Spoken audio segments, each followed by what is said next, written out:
and couple all that air, put air on it, and give him a signal, main line, and he'd go around the curve. He couldn't see me. When he come out of the switch, I'd open the angle cock on the back end and stick the brakes on it. Throw the switch, close the angle cock. He'd come back against the train wide open. I'd kick that angle cock open. A lot of times just slide, just a couple of them. Drop the pin. Because he couldn't see the distance. Yeah. And you couldn't and we communicate always with him? had a bet. If we'd pick up 30 cars there, I'd bet him that he couldn't leave me. I was that fast. When I cupped that air in before he could pump the brakes off, I could run and get on the engine. Oh, before he could get it going back that way again. Going. Okay. And a lot of times, he beat me. So what would I'd have to get on a car, but all of them had grab irons in. I'd climb on top and and top it onto the engine. If you could tell basically the train was going too fast to make it, you just grab hold where you were at. Yeah, if he started off and I couldn't run fast enough to get to the engine, I'd have to hang on the side and go over the top. And which none of that would be remotely allowed today, would it? Josephine, she still talks about when our kids were little at Jackson plant out there close to Aluminum Falls. There was a high bank. They could drive right up close to the track. And I'd get out on top of the caboose and wave at her and the kids. I was thinking they'd come down there.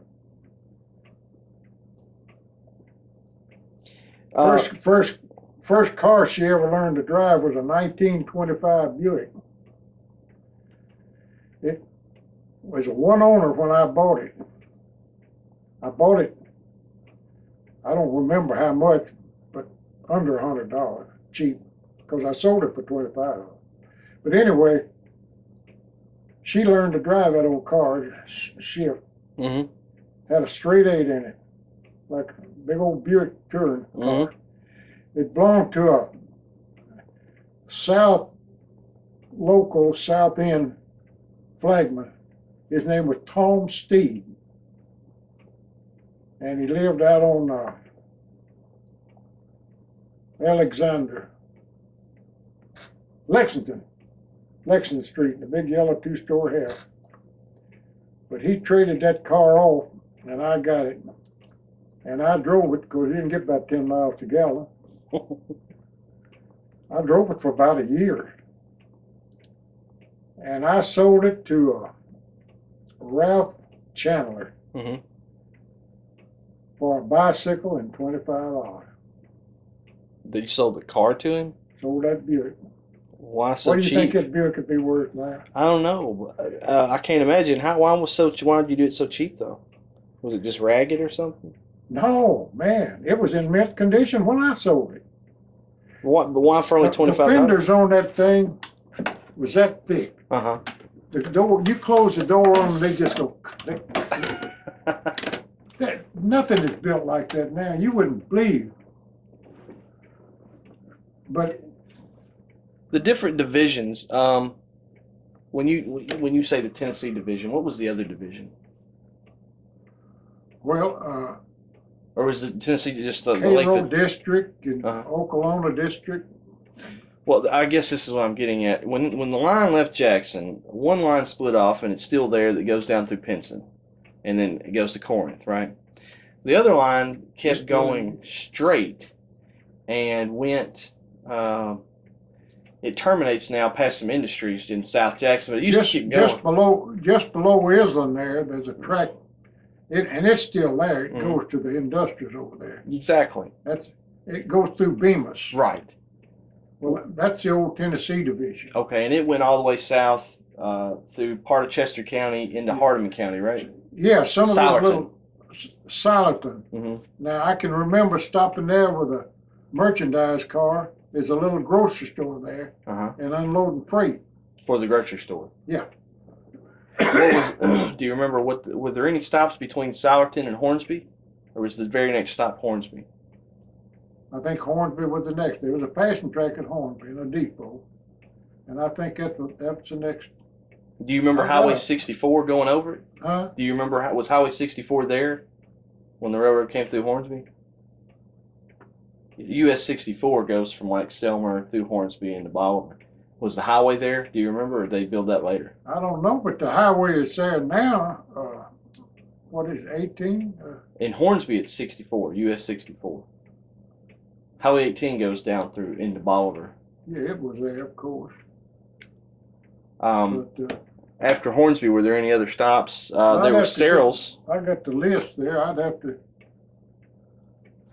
look at that list and see. I've got every station, every pig path where the little passenger train stopped. You told me But that, I forget. but you did tell me you remember stopping with a merchandise car in Serrell's, Tennessee, which it's just a little one. There's an old wooden building there now that used to be, I guess, the country store. Yeah. You remember Middleton? The track going into where it went into Middleton and crossed over the Norfolk Southern? Now, they just now took that track up just a couple of years ago. It still runs from south into Middleton. Right, uh-huh. Of course, Norfolk and Southern, see, we did a big interchange there with them. Oh, really? Okay. Yeah. And then, of course, the elevator plants out there and all. Yeah, yeah. They did have a line going into there. Oh, yeah. The gas, Tennessee Gas or something like that, natural Yeah. gas. You had a spur going in there too, right? We did a lot of business up through there. And they ran into there. There was pieces of track different places, I reckon, from New Albany to Middleton for a long time because they'd haul wood and all, but I think it's all about gone now. Yeah, they pulled. I don't know. There is a railroad that runs not all the way to Walnut, but it does run north and it stops. They do local freight through there. What about Moltan? Do you remember picking up stuff? Moltan, they made like cat litter and stuff. Clay. It's a big plant just south of Middleton. Oh, yeah, we did a lot of switching. It appears the line went right up next to it. There's one plant up there that we did a lot of switching. They made this oil to put down on oil. So. That's Moltan. Mm-hmm. Yeah. Yeah, the stuff to put on oil spills to soak it up. Yeah. Now we did a lot of switching there. They did a lot of business there. And one big plant that's still up there that. We always had to have somebody on the highway there when we were switching that place. I didn't work over there as much. You worked mostly down to Corinth. Yeah, that was my regular seniority. Okay. When I worked on the Tennessee division, I was a barred man over there. What was the other division called? Tennessee and what else? Oklahoma division? Uh-huh. But y'all did more business on that side, the side that went to Corinth, than you did on the side that went to Middleton, I guess? They run some pretty good trains out of New Orleans, Jackson, Mississippi. Would come up through there. Yeah. Oh, okay. Yeah, they haul a lot of freight. But our biggest haul automobile was bananas. I mean, that was a big thing. And then Mr. Brock, where he really got into the big money, was the coal mines. That's where he sent me.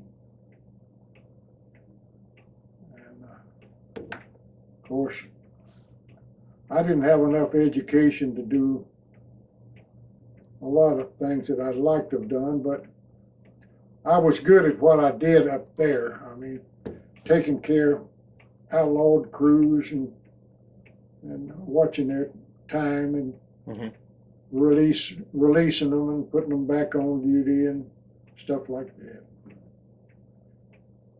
And I had the privilege of hiring all the engineers and for the division you were over. Yeah. Or you were over a division, right? Yeah. Okay. Well, see, Sammy Thompson was up there as superintendent.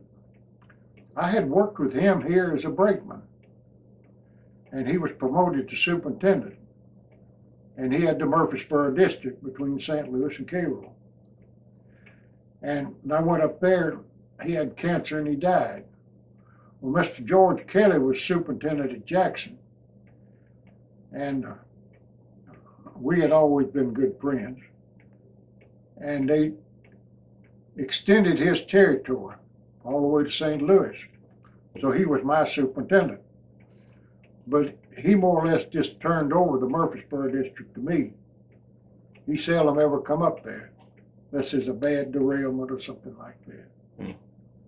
And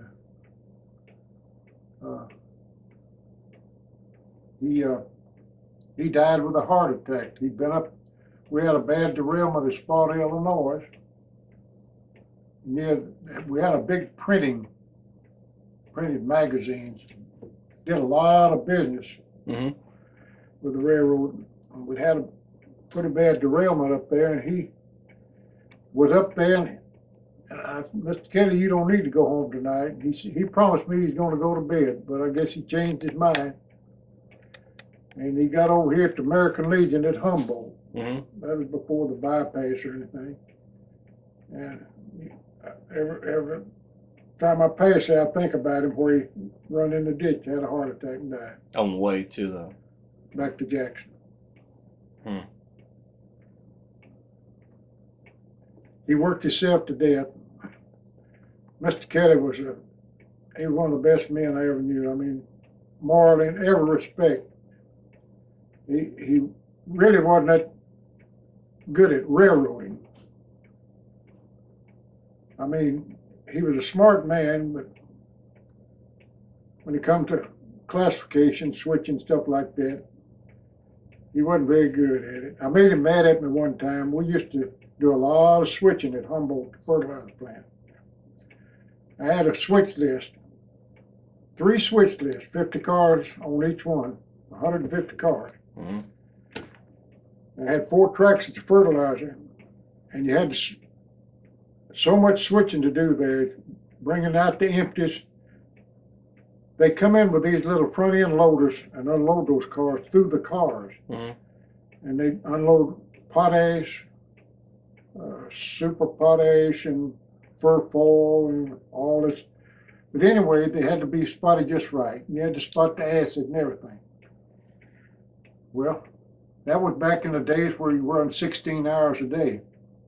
Well, he met me up there one day, and he said, we was running on close time for the 16-hour law to get back to Union City. And a fellow by the name of Hopkins was the agent there and made the switch list, and they were all down to fertilizer.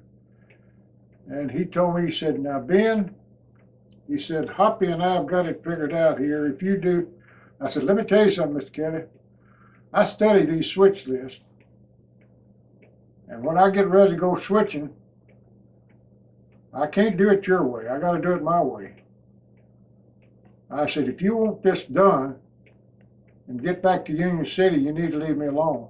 And made it. He was parked over there in front of one section houses over there that field across from fertilizer, and it made him mad. He was a high-tempered Irishman. And he run across the main line there, and he started up the bank, and he fell down and got mud all over, and turned around, shook his fist at me, and got in his car, spun around left. And I kidded him about that for years. I said, you still mad at me? And he laughed. So was he walking away from you when he tripped and fell? Yeah, he was going up a bank. Okay. A bank, and it was muddy. And he slipped and got his britches and turned around and shook his fist at me. But I loved him to death. He was a fine man. Wow. Yeah. What was his position, though? What was his title? He was superintendent at Jackson. And he was going to try, and you were a brakeman, right? He was a clerk at New Albany, Mississippi. And Mr. Brock liked him. Those Tennessee Division men, the railroad almost went under one time. And the whole Tennessee Division give them a 2 weeks pay to the railroad one time. Just give them and Mr. Brock never forgot it. And some of those men over there would get drunk and get in trouble and everything, and he'd take care of them. He'd put them back to work. He wouldn't. But anyway, he liked Mr. Kelly.